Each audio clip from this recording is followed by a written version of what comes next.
તો સુરતના બલેશ્વરની 32 ગંગા ખાડી અત્યારે ગાંડીતુર બની છે અને ખાડીના પાણી અમદાવાદ મુંબઈ નેશનલ હાઈવે પર ફરી વળ્યા છે. તો નેશનલ હાઈવે પર ઘૂંટણસમા પાણી ભરાતા વાહન ચાલકો પરેશાન થયા છે. હાઈવે પર આવવા 3 થી 4 કિલોમીટરનો લાંબો રન કાપવા માટે લોકો મજબૂર બન્યા છે, કારણ કે આ વિસ્તાર એ સમગ્ર પાણીમાં ગરકાવ થયો હોય તેવા દ્રશ્યો સામે આવ્યા છે. અમદાવાદ મુંબઈ નેશનલ હાઈવે પ્રભાવિત થયો છે, કારણ કે સુરત પાસેનો બલેશ્વરનો આ જે 32 ગંગા જે ખાડી છે એમાં ખૂબ જ પાણી, અને એ પાણીના કારણે આ હાઈવે એ જળમગ્ન બની ગયો હોય તેવા દ્રશ્યો એ અમદાવાદ મુંબઈ નેશનલ હાઈવે પરથી આવી રહ્યા છે. ને હવે વાહન ચાલકોને 3 થી 4 કિલોમીટરનો લાંબો રન કાપવો પડે તેવી પરિસ્થિતિ ઉભી થઈ છે, કારણ કે બલેશ્વરની 32 ગંગા ખાડી જેમાં પુષ્કળ પાણીની આવક થઈ છે. દક્ષિણ ગુજરાતમાં પણ રેડ એલર્ટ આપવામાં આવ્યું છે, અને રેડ એલર્ટને પગલે વિસ્તારોમાં ધોધમાર વરસાદ, અને ધોધમાર વરસાદને કારણે 32 ગંગા જે ખાડી છે ત્યાં પુષ્કળ પાણીની આવક, અને અત્યારે અમદાવાદ મુંબઈ નેશનલ હાઈવે જે છે એમાં પાણી ભરાયા છે, અને જેના કારણે વાહન ચાલકો 3 થી 4 કિલોમીટરનો લાંબો રન કાપીને પહોંચી રહ્યા છે.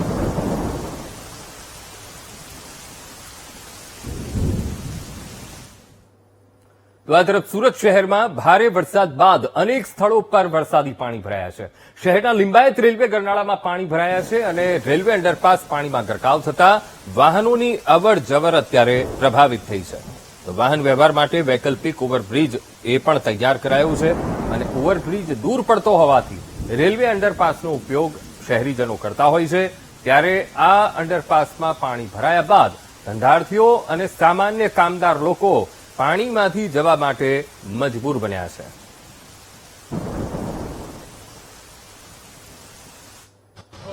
સુરતમાં જે રીતે વરસાદ અવિરત વરસ્યો અને ઠેક ઠેકાણે પાણી ભરાવાની સ્થિતિ સર્જાઈ, ત્યારે અનેક એવા નીચાણવાળા વિસ્તારોમાં પાણી ભરાવાની આ સ્થિતિ સર્જાઈ હતી. તેમાં ખાસ કરીને સુરતના ઉધના અને લિંબાયતને જોડતું આ રેલવે ગરનાળું જે છે તે પાણીમાં ગરકાવ થઈ ચૂક્યું છે. દર વર્ષે અહીં પાણી ભરાય છે, અને યોગ્ય નિકાલ ન થતા આ રીતે પાણીનો ભરાવો થઈ રહે છે, જેને લઈ વાહન વ્યવહાર પર ભારે અસર થાય છે. લોકો અહીંથી પસાર થતા હોય છે, અને ખાસ કરીને રેલવે ગરનાળું અને ઉધનાને જોડતું જે ખાસ આ લિંબાયતને જોડતું આ મહત્વનું એક માર્ગ છે તે બંધ થઈ જાય છે. જોકે મહાનગરપાલિકા અહીં આજે પાણીનો યોગ્ય નિકાલ થવો જોઈએ તેમાં નિરર્થક પુરવાર થઈ રહી છે. તો બીજી તરફ અહીંથી આ જે પાણી યોગ્ય રીતે નિકાલ ન થઈ શકે તેવી સ્થિતિ જોવા મળે છે. તો બીજો એક વૈકલ્પિક રસ્તો પણ અહીં જોવા મળી રહ્યો છે. ઉધના અને ડિંડોલીને જોડતો એક ઓવરબ્રિજ પણ બનાવવામાં આવ્યો છે, પરંતુ તે ખૂબ જ લાંબો થઈ જતો હોય છે, જેને લઈને અહીં જે આસપાસના લોકો જે છે તે આ રસ્તાનો ઉપયોગ વધુ પડતા કરતા હોય છે. ગોઠણ સુધીના પાણી હાલ અહીં ભરાઈ જાય છે, અને લોકો આ પાણીમાંથી આવવા માટે મજબૂર થતા જોવા મળે છે. અત્યારે પણ જોઈ શકાય છે લોકો જે છે તે પોતાની જે મોપેડ છે, જે ગાડી છે, તે અત્યારે હાલ આ પાણીમાંથી દોરીને લઈ જવા માટે મજબૂર થયા છે. જે રીતે અત્યારે પણ લોકો અહીં આવ્યા છે, ત્યારે તેઓની સાથે વાત કરવાનો આપણે પ્રયત્ન કરીએ. ભાઈ, તમે જણાવશો, આ પાણીમાંથી આવવા માટે મજબૂર થયા છો, શું કહેશો? भाई जल्दी में था थोड़ा, तो इसके लिए नीचे घर था तो आ गया. मेरे को ऐसा लगा कि वहां से मतलब पानी इतना होगा नहीं, लेकिन आगे आगे बढ़ते गया. દર વર્ષે તકલીફ હોય છે? हाँ, दर वर्ष से होती है. वो तो फिलहाल ब्रिज है तो ठीक है, वरना पहले तो બિલકુલ, અત્યારે બ્રિજ બન્યો છે એટલે ક્યાંક થોડીક રાહત તો થઈ છે, પરંતુ જે નજીકમાં રહેતા હોય છે લોકો તે, અને જે ધંધાર્થીઓ જે છે તે, સામાન્ય વર્ગના લોકો જે છે તે માત્ર આ રોડનો જ ઉપયોગ કરી શકે તેવી સ્થિતિ છે. અને દર વર્ષે અહીં પાણી ભરાવાને લઈને લોકોમાં ભારે તકલીફ પડતી એ જોવા મળી રહી છે. અત્યારે પણ જે રીતની સ્થિતિ જોવા મળી અને જે રીતનો વરસાદ વરસ્યો તેને લઈ ગોઠણ સુધીના પાણી ભરાવાને કારણે હાલ અહીં લોકો આ રીતના ગોઠણ સુધીના પાણીમાંથી જવા માટે મજબૂર થઈ રહ્યા છે. ધંધાર્થીઓ જે રીતના છે તેઓ પણ આ જ માર્ગ ઉપયોગ કરવો પડે છે, અને તે પણ અત્યારે જોઈ શકાય છે કે લોકો આ પાણીમાંથી જવા માટે કઈ રીતે મુશ્કેલીનો સામનો કરી રહ્યા છે, અને આ પાણીમાં જવા માટે મજબૂર થયા છે. હાલ આ રીતની જે સ્થિતિ સર્જાઈ છે તેમાં સુરત મહાનગરપાલિકા દ્વારા આજે રેલવે ગરનાળું છે, અને લિંબાયત રેલવે ગરનાળા પાસેથી પાણીનો જે નિકાલ થવો જોઈએ તે ન થતા આ રીતની સ્થિતિ સર્જાઈ અને લોકોએ દર વર્ષે અહીં પારાવાર મુશ્કેલીનો સામનો કરવો પડી રહ્યો છે. ખાસ કરીને જ્યારે પણ ધોધમાર વરસાદ વરસે છે ત્યારે સૌથી વધુ પાણી અહીં ભરાતું હોય છે અને આ વખતે પણ જ્યારે વરસાદ વરસ્યો છે તો અહીં જો પાણી ભરાવાને કારણે વાહન ચાલકોને ભારે મુશ્કેલી અને પરેશાનીનો સામનો કરવાનો વારો આવ્યો છે. કેમેરામેન સરજુ પારેખ સાથે ધ્રુવ સોમપુરા, વીટીવી ન્યૂઝ, સુરત. તો સુરત શહેરમાં સતત વરસાદી માહોલ છે અને ભારે વરસાદ થતા વીઆઈપી રોડ પર પાણી ભરાયા છે. તો ભગવાન મહાવીર યુનિવર્સિટી અને કોલેજની બહાર પાણી ભરાયા છે. વરસાદી પાણી ભરાતા રસ્તા બંધ કરાયા છે. પાણીના નિકાલની વ્યવસ્થા ન હોવાથી પરેશાની લોકો વેઠી રહ્યા છે.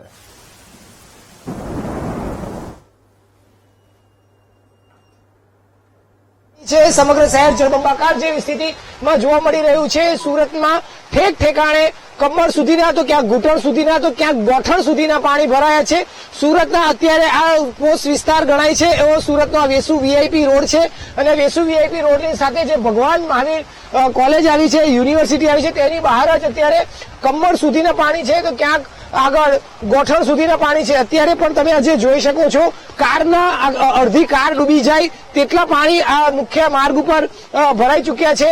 રોડની બંને તરફ આ પ્રકારે પાણી ભરાયા છે તો કોલેજની અંદર પણ પાણી ભરાઈ ચુક્યા છે.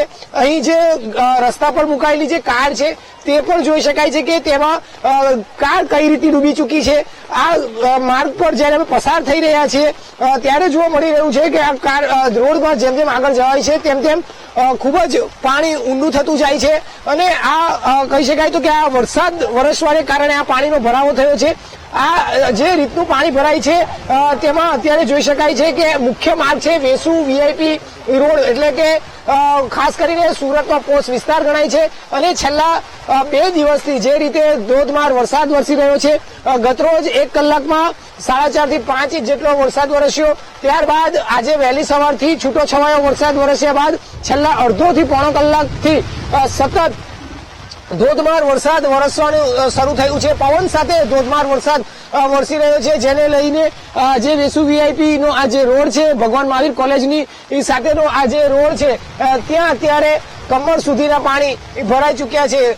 ગાડી ડૂબી જાય તેટલા પાણી અત્યારે ભરાઈ ચુક્યા છે. મોટી વાત તો એ છે કે આજે અહીં જે અત્યારે જૈન ધર્મનો અત્યારે પર્વ ચાલી રહ્યો છે અને અહીં તેઓનો એક કાર્યક્રમ યોજાયો હતો. દૂર દૂરથી લોકો આ પ્રજ્ઞ ભવન કાર્યક્રમમાં આવ્યા હતા પરંતુ આ પાણી ભરાવાને લઈને તેઓ પણ અત્યારે ભારે હાલાકીનો સામનો કરી રહ્યા છે.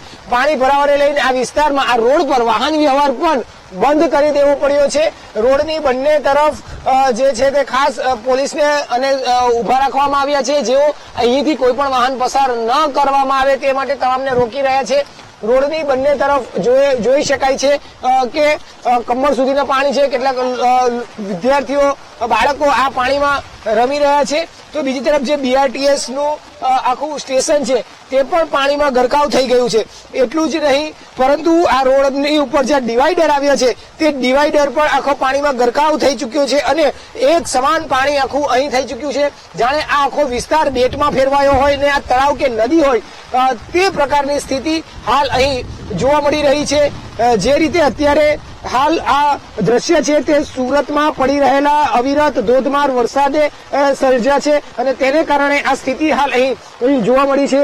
અત્યારે પણ જે આ જગ્યાએ અમે આપને બતાવી રહ્યા છે ત્યાં રોડની બંને તરફ જે છે તે આ સ્થિતિ જોવા મળી રહી છે અને ભારે હાલાકીનો સામનો વાહન ચાલકો અહીં કરવાનો વારો આવ્યો છે. જો કે આ વિસ્તારમાંથી અત્યારે કોઈ પણ વાહન ચાલકોને અહીંથી પસાર ન કરવા કે ન થવા દેવા માટે પણ જે તંત્રના લોકો જે છે તે અહીં ઉભા છે. બીજી તરફ જે આ મહાવીર યુનિવર્સિટી અને જે કોલેજ આવી છે તેના કેમ્પસમાં પણ પાણી ઘૂસી ચુક્યા છે અને તેના કારણે જે લોકો છે તે પણ બહાર નથી નીકળી શકતા. એટલે અવિરત વરસાદ વરસવાને કારણે પાણીનો ભરાવો થયો છે અને આ વરસાદી પાણી છે, વરસાદના પાણીને કારણે અત્યારે આ સ્થિતિ અહીં સર્જાઈ છે. જે રીતની એવી સ્થિતિ અત્યારે હાલ અહીં જોવા મળી રહી છે. તે જ રીતની અનેક વિસ્તારોમાં હાલ આ પરિસ્થિતિ છે. પાણીમાંથી જ્યારે ગાડીઓ પસાર થઈ રહી છે ત્યારે તે પણ ડૂબી રહી છે. જે રીતના અત્યારે આ દ્રશ્ય જોઈ શકાય છે, હાલ આખું આ જે સર્કલ છે મહાવીર કોલેજ પાસેનું, તે આખું સર્કલ પણ પાણીમાં ડૂબી ગયું છે અને અહીંયાથી જ્યારે ગાડીઓ પસાર થાય છે ત્યારે પોતાના રિસ્ક પર અહીંથી પસાર થઈ રહ્યા છે. હાલ આ પ્રકારની સ્થિતિ શહેરના તમામ વિસ્તારોમાં જોવા મળી રહી છે. જુદા જુદા વિસ્તારોમાં જ્યાં નીચાણવાળા વિસ્તારો છે ત્યાં પાણી ભરાઈ ચુક્યા છે, રોડ રસ્તાઓ પર પાણી ભરાઈ ચુક્યા છે. અવિરત વરસાદને કારણે જનજીવન પર ભારે પ્રભાવિત થયું છે અને આ રીતની સ્થિતિ શહેરના અનેક વિસ્તારોમાં સર્જાઈ છે. કેમેરામેન સરજુ પારેખ સાથે ધ્રુવ સોમપુરા, વીટીવી ન્યૂઝ, સુરત.